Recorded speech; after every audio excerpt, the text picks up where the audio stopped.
ओम शांति। आज का अव्यक्त महावाक्य 28 जून 1977 से लिया गया है, जिसका शीर्षक है वेस्ट मत करो और वेट कम करो। सर्व खजानों को महादानी बन दान करने वाले, अपने शक्तियों के खजानों में संपन्न हो विश्व कल्याणकारी आत्माओं प्रति बाप दादा बोले। आवाज से परे अपने निराकारी स्टेज और आकारी स्टेज, जहां इशारों की भाषा ज्यादा है अर्थात मूवी है, दोनों ही स्थिति में साकारी सृष्टि के समान आवाज नहीं है। ऐसे आवाज से परे स्थिति अच्छी लगती है। मुख द्वारा सुनना सुनाना, इससे ऊपर अपनी वृत्ति द्वारा व दृष्टि द्वारा व वाइब्रेशंस द्वारा व अपने श्रेष्ठ अनुभवों के प्रभाव द्वारा किसी आत्माओं की सेवा करना अर्थात सुनाना व परिचय देना, संबंध जोड़ना, इसके अनुभवी हो। जैसे वाणी द्वारा संबंध जोड़ना इसके अनुभवी हो, वैसे वाणी द्वारा डायरेक्शन मिले कि इन आत्माओं की वृत्ति व दृष्टि व श्रेष्ठ अनुभवों के प्रभाव से सेवा करो तो कर सकते हो, व सिर्फ वाणी द्वारा कर सकते हो। जैसे वाणी द्वारा आत्माओं को बाप से संबंध जुटाने के नंबरवार निमित्त बनते हो, वैसे अपनी सूक्ष्म स्थिति के व मास्टर सर्वशक्तिवान व मास्टर ज्ञान सूर्य की स्थिति द्वारा आत्माओं को स्वयं के स्थिति व बाप के संबंध का अनुभव, पावरफुल वातावरण, वाइब्रेशन व स्वयं के शक्ति स्वरूप के संपर्क से उन्हें उन्हें भी करा सकते हो। क्योंकि जैसे समय समीप आ रहा है, पांडव सेना के प्रत्यक्ष होने का प्रभाव गुप्त रूप में फैलता जा रहा है। सेवा की रूपरेखा, समय प्रमाण और सेवा प्रमाण परिवर्तन अवश्य होगी। जैसे आजकल भी साइंस द्वारा हर चीज को क्वांटिटी अर्थात मात्रा के बजाय क्वालिटी अर्थात गुण में ला रहे हैं, ऐसा छोटा सा रूप बना रहे हैं। जो रूप है छोटा लेकिन शक्ति अधिक भरी हुई होती है। जैसे मिठास के विस्तार को सेक्रिन के रूप में लाते हैं, विस्तार को सार में ला रहे हैं।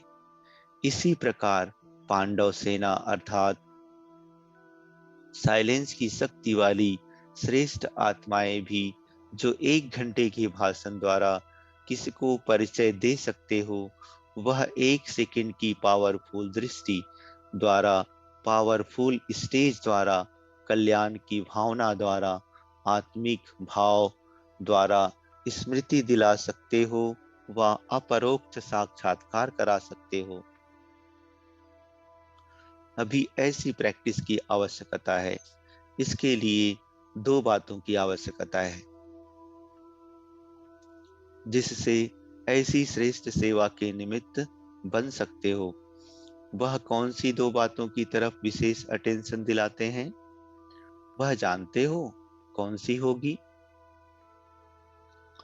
एक तो चारों ओर यह अटेंशन दिलाते हैं कि कोई भी चीज वेस्ट अर्थात बेकार मत करो, और दूसरी बात वेट अर्थात वजन कम करो। वह लोग तो शरीर की वेट अर्थात वजन कम करने के लिए कहते हैं, लेकिन बाप दादा आत्मा के ऊपर जो बोझ है, जिस बोझ के कारण ऊंची स्टेज का अनुभव नहीं कर पाती, तो इस वेट को कम करो। एक वेस्ट मत करो और दूसरा वेट कम करो। इन 2 बातों के ऊपर विशेष अटेंशन चाहिए। अपनी शक्तियां व समय वेस्ट करने से जमा नहीं होती, और जमा ना होने के कारण जो खुशी व शक्तिशाली स्टेज का अनुभव होना चाहिए, वह चाहते हुए भी नहीं कर सकते। जैसे आप श्रेष्ठ आत्माओं का विश्व कल्याणकारी बनने का कार्य है, उसी प्रमाण समय व शक्तियां न सिर्फ अपने प्रति, लेकिन अनेक आत्माओं की सेवा प्रति भी स्टॉक जमा होना चाहिए। अगर वेस्ट होता रहेगा तो स्वयं भी अपने को भरपूर अनुभव नहीं करेंगे। जैसे आजकल की गवर्नमेंट भी बचत की स्कीम बनाती है, वैसे अपने प्रति आवश्यक समय व शक्तियों में से इकोनॉमी अर्थात बचत का लक्ष्य रखते हुए बचत करनी चाहिए, क्योंकि विश्व की सर्व आत्माएं आप श्रेष्ठ आत्माओं का परिवार है। जितना बड़ा परिवार होता है, उतना ही इकोनॉमी का ख्याल रखा जाता है। आप जैसा बड़ा परिवार और किसका है? तो सब आत्माओं को सामने रखते हुए स्वयं को बेहद की सेवा अर्थ निमित्त समझते हुए अपने समय और शक्तियों को कार्य में लगाते हो। मास्टर रचता की स्थिति स्मृति में रहती है, वह अपने प्रति ही कमाया और खाया, व कुछ खाया कुछ गंवाया, ऐसे अलबेले हो चल रहे हो। तो अपने सर्व खजानों की बजट बनाओ।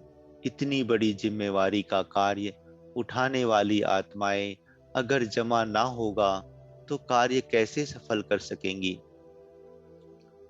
ड्रामा अनुसार होना ही है, यह हुई नॉलेज की बात। लेकिन ड्रामा में मुझे भी निमित्त बन सेवा द्वारा श्रेष्ठ प्राप्ति करनी है।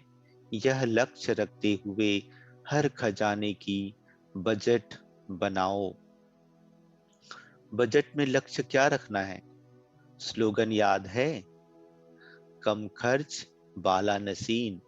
हर खजाने को चेक करो कितना जमा है। उस जमा के खाते से बेहद के आत्माओं की सेवा हो सकती है। हर एक सब्जेक्ट की भी चेकिंग करो कि हर सब्जेक्ट द्वारा बेहद की सेवा के निमित्त बन सकते हैं, वह सिर्फ ज्ञान द्वारा कर सकते हैं, धारणा द्वारा नहीं। जब फुल पास होना है तो फुल सब्जेक्ट द्वारा सेवा के निमित्त बनना आवश्यक है। अगर एक भी सब्जेक्ट में कमी है तो फुल पास नहीं, लेकिन पास होंगे। एक है पास विद ऑनर और दूसरी स्टेज है पास होना। जो सिर्फ पास होते हैं, पास विद ऑनर नहीं, तो उन्हों को पास विद ऑनर के अंतर में धर्मराज की सजाओं से पास होना पड़ता है, अर्थात थोड़ा बहुत भी सजाओं का अनुभव में पास करेंगे। पास विद ऑनर औरों को पास करते हुए देखेंगे। इसलिए हर सब्जेक्ट में फुल पास होना है। हर खजाने की बजट करो और बजट बनाओ, अर्थात वेस्ट मत करो। हर सेकेंड संकल्प या स्वयं के प्रति शक्तिशाली बनाने अर्थ व सर्व आत्माओं की सेवा अर्थ कार्य में लगाओ। दूसरी बात, वेट कम करो। एक तो पिछले जन्मों का रहा हुआ हिसाब किताब का बोझ समाप्त करने में लगे हो, लेकिन वह बोझ कोई बड़ी बात नहीं है। ब्राह्मण बनकर व ब्रह्मा कुमारी कहलाकर, विश्व कल्याणकारी व विश्व सेवाधारी कहलाकर, फिर भी अगर ऐसा कोई विकल्प या विकर्म करते हैं तो वह बोझ उस बोझ से 100 गुना है।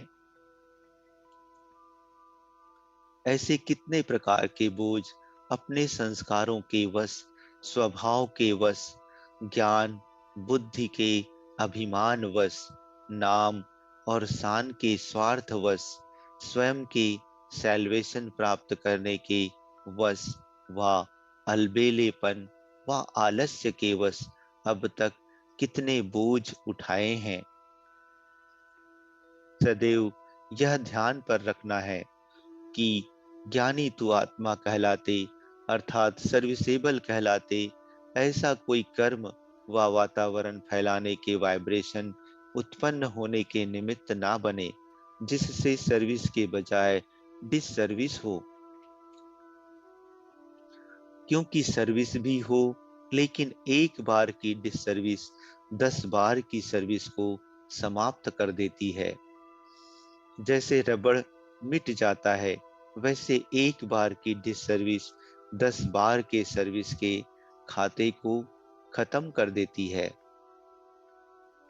और वह समझता रहता कि मैं बहुत सर्विस करता हूं,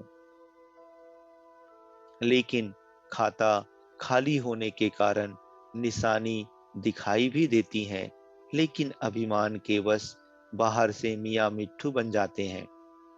निशानी क्या होती है? एक तो याद में शक्ति व प्राप्ति का अनुभव नहीं होता, अंदर की संतुष्टता नहीं होगी, हर समय कोई न कोई परिस्थिति व व्यक्ति व प्रकृति का वैभव स्थिति को हलचल में लाने के व खुशी शक्ति खत्म करने के निमित्त बनेंगे। बाहर का दिखावा इतना सुंदर होगा जो अनेक आत्माएं उन्हें ना परखने के कारण सबसे अच्छा खुश मिजाज और पुरुषार्थी समझेंगे, लेकिन अंदर बिल्कुल उलझन में खोखलापन होता है। नाम शान का खाता फुल होता है, लेकिन खजानों का खाता, अनुभूतियों का खाता खाली के बराबर होता है, अर्थात नाम मात्र होता है। और निशानी क्या होगी? ऐसी आत्मा स्वयं विघ्नों के वश होने के कारण सेवा के कार्य में विघ्न रूप बन जाती है। नाम विघ्न विनाशक है, लेकिन बनते विघ्न रूप हैं। ऐसे आत्माओं के ऊपर समय प्रति समय के बोझ से वेट अर्थात वजन बढ़ने के कारण अनेक प्रकार के मानसिक व्यर्थ चिंतन व मानसिक अशांति ऐसे अनेक रोग पैदा कर लेते हैं। दूसरी बात, वेट अर्थात वजन होने के कारण पुरुषार्थ की रफ्तार तीव्र नहीं हो सकती। हाई जंप अर्थात ऊंची छलांग तो छोड़ो, लेकिन दौड़ भी नहीं लगा सकते। प्लान बनाएंगे कि यह करेंगे, लेकिन सफल नहीं हो सकते। तीसरी गुह्य बात, ऐसी वेट अर्थात वजन वाली आत्माएं जो विघ्न रूप व डिससर्विस के निमित्त बनती हैं। बाप को अर्पण किया हुआ अपना तन मन व ईश्वरी सेवा अर्थ मिला हुआ धन अपने विघ्नों के कारण वेस्ट करती है, अर्थात सफलता नहीं पाती। उसके वेस्ट करने का भी बोझ चढ़ता है। इसलिए पापों की गहन गति को भी अच्छी रीति जानो। अब करना क्या है? वेस्ट मत करो और वेट अर्थात वजन कम करो। धर्मराजपुरी में जाने के पहले अपना धर्मराज बनो। अपना पूरा चौपड़ा खोलो और चेक करो पाप और पुण्य का खाता क्या रहा हुआ है, क्या जमा करना है, और विशेष स्वयं प्रति प्लान बनाओ। पाप के खाते को भस्म करो, पुण्य के खाते को बढ़ाओ। बाप दादा बच्चों के खाते को देखते हुए समझते हैं माला माल हो जाएं। बरसात पड़ रही है, बाबा कहते प्रकृति भी पाठ पढ़ा रही है।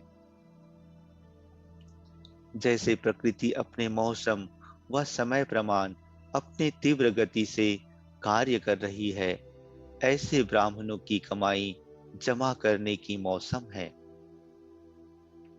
तो मौसम प्रमाण तीव्र रफ्तार से जमा करो।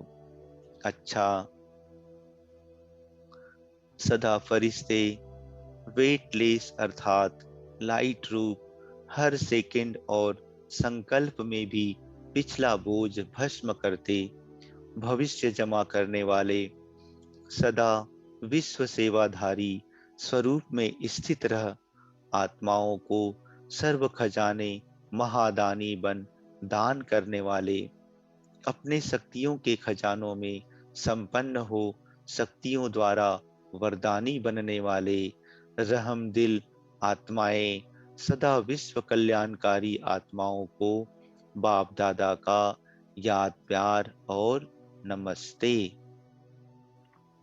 अच्छा, ओम शांति।